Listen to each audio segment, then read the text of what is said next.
Hi, this is John Ying with 52 Things to Do in Santa Clarita. A year ago, I had the opportunity to go back to China for the very first time, and I got hooked as far as drinking tea. And today, I'm going to show you the little known place, but the best place to go drink tea here in Santa Clarita. It's called the Tea Gardens. So come with me as I explore Santa Clarita. I'm sitting here with the owner of the Tea Garden here in Valencia. Welcome, Mike. How are you today? I'm doing well. How you doing? Excellent. Thank you so much for having us here with you today. Can you just maybe tell us a little bit about the Tea Garden and the story, the founding story, please? Sure. Well, it started with my mom. It was her dream. She's obsessed with tea. I grew up with teacups and teapots and tea leaves all over my house. And I didn't know that it was going to take over my life eventually. So what she did, she started out with a catering business. She started out with catering tea parties, bridal showers, that type of stuff. And it got so popular that we decided to open up a tea shop.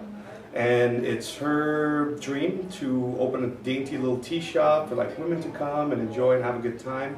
But my brothers and I got involved with it. He's the main chef. I do a lot of the planning and the organizing also. So we added a little male touch to it now to make it a little male friendly and a little different than most places, which is a lot of fun. But yeah, that's pretty much how it started with my mom's crazy obsession. Yeah, she's traveled the world drinking tea, checking out England with all the different types of teapots and teacups. So she finally put her little tea house together, and now it's like a family-run ordeal where we're picked it up and ran with it, kind of. So yeah, because I'm so excited because you're like the only tea house in Santa Clarita. It's true. It's very, very well known, and definitely I'm excited. How many type of teas do you serve here? We have over, I say about 80 or so loose leaf teas, different types of blends, different types of varieties, different types of processes in each teas, which are fairly popular. 80. Yes, sir. Wow. Yes, sir. And these teas are generally from whereabouts? Well, we import our teas from Canada, Taiwan, different parts of China, India, England. Yeah, sometimes we get them from the actual tea plantations. They send us directly the teas that they have there. Sometimes we get them from tea blenders all across the world that put together different types of tastes and functions of the tea. And we taste test all of them before we bring them in and call them our own. But that's pretty much it, yeah, all over the world, which is pretty neat. And for people maybe who don't have a whole lot of appreciation or know too much about tea, how can you tell a good tea from the tea bags that you get from a grocery store? Well, especially the ones that you serve. For sure. Well, the majority of the people that we get in here are accustomed to like Lipton tea, the tea bags. And that is the lowest quality of tea because it's the tea dust. Most manufacturers or tea plant growers, they have barrels of tea and bundles of tea, and the majority of the tea, the loose leaf tea, they send out to their tea blenders, and then the rest go to major corporations like Lipton, which is usually the tea dust, all the stuff that remains at the bottom of the barrel, which is the lowest quality types of teas that most people don't really drink. That's why sometimes there's a very bitter type of tea or different types of taste that most people don't like about. But if you actually try the loose leaf tea, the actual type of tea that they put together, it's quite different, and you can definitely taste the difference once you get accustomed to drinking high quality loose leaf tea. Okay. And where are some of the most popular teas you serve here? Well, of course, black teas are fairly popular because they have the caffeine, and you can mix it with milk and sugar, and you've got different flavors that they mix it with, fruits. What else? Different types of black oils. That's more of an English tea. Exactly, like the English breakfast and the Scottish breakfast are the ones that I'm talking about. I mean, we have different blends here that we mix with like caramel and fruit. But that's usually the most popular ones. Most people come in and ask for the black teas, but with popularity lately, with like this new wave of tea drinkers, white teas, green teas, our red teas are getting extremely popular. The ones from South Africa are rooibos tea. So I mean, it's just kind of varies. Yeah, in each section of our teas, there's like one or two of them that are usually stand out more than the others, which is pretty cool. Okay, and then do you also serve tea both hot and cold, or mainly just hot? Yeah, you can walk in. You can do it hot or cold. Any of our teas we can make hot or cold here. You can get it to go. You can have it here just in a little teapot. that type of deal. So it's completely up to you. Yeah, we've got a little bit. Do you have a couple of teas we can try and you can show Sure, us? absolutely. I set up, this is probably one of our most popular black teas. It's called the Paris tea. It's a Harney and Sons mix. Let me grab the white pot here.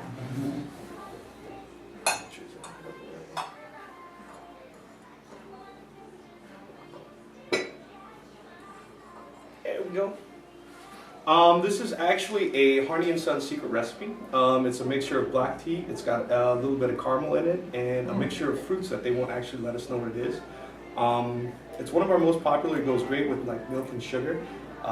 This is usually how we serve it here. If you want to come in for a casual afternoon tea, it's going to be coming in the 6-cup pots, little teacup. But give it a try. It might be a little hot. Okay. But yeah, give it a try. It should be brewed to perfection, hopefully.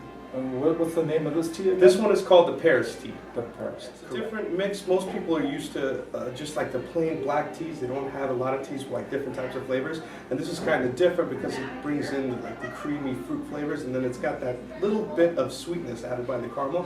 Because there's no sugar added to it at all. But that little bit of caramel in there, it sweetens it for people, and it doesn't have any added sugar, so it doesn't have any calories in it. So a lot of people enjoy it without having those.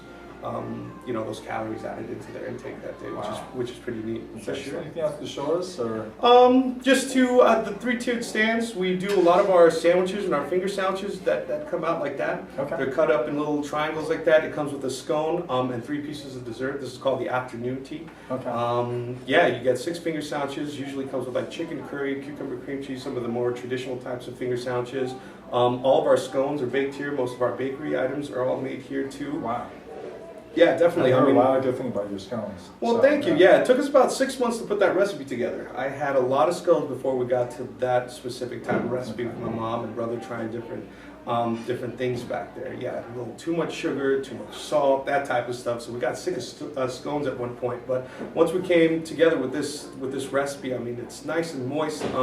My favorite kind is butterscotch, so we add different types of flavors to it that make it awesome. So you get the scone and the different types of desserts with it too, which is really neat to come in and enjoy with like your friends and family, whatever it may be. Yeah, for sure. Because you mentioned earlier about health benefit of drinking teas. Yes. What are some of the known benefits that you know? I mean, there's tons of things. There's tons of studies out there about helping with fighting cancer, different types of antibodies that help you fight colds. There's also different types of teas that help with like headaches, nausea. Vitamin C, a lot of vitamin C in different types of our teas, more so in like our tisanes, our fruit teas, just a wider variety of different medicinal things to help you out with, that a lot of people are drinking. A lot of our teas have like a weight loss deal that help you with weight loss. The oolong teas in particular, yeah, definitely. They did a study in particular with the oolong teas that if you didn't change any of your eating habits all year long and had a cup of oolong tea every day, the studies were showing that people were losing 5 to 10 pounds by the end of the year by just adding that drink, the oolong tea, just 1 cup a day. So just different things. I mean, we have tons of literature on the different types of studies and the type of health benefits that tea offers, which is pretty cool. Yeah. As far as dry tea leaves, I mean, what makes tea leaves good? I mean, how can you tell, especially when you it's the different types of processes. For example, like the green teas, there are different ways of putting them together. Like the Japanese in Japan make the green tea, it's called the green tea sencha, and they steam their green tea. So after they harvest the plant, they actually steam it. And that brings out more of an earthy, organic taste to it and really brings out the flavors of the green tea. Whereas in China, a lot of the green tea, they actually pan fry. So it's got a little more of a smoky flavor. So it just depends on what type of green tea flavor that you like, but that's where coming out and trying out the different types of teas and seeing which ones you actually prefer is the way to go. So it's just all about the processing, because teas all come from one plant, is the Camellia sinensis. Okay. And the difference of the types of teas, the black, the green, and the white, are the way they process it or the local conditions of where they grow it. That changes the flavor of the tea, which is pretty. Someone wants to bring one of those cans home, but sure. Usually, how what's the most popular one? I would have to say it would have to be the mango green tea. That's a pretty good mix. That is probably one of our most popular teas. It's a mix with mango and green tea. And how do you prepare? What's the right way to prepare so this way, you know? Sure. Well, since it's all loose leaf tea, you would have to have some type of items to brew it in. We usually have like tea strainers or ingenuities or tea balls or something like that. Just boil your water up to about 212 degrees, just till it gets to like a boiling.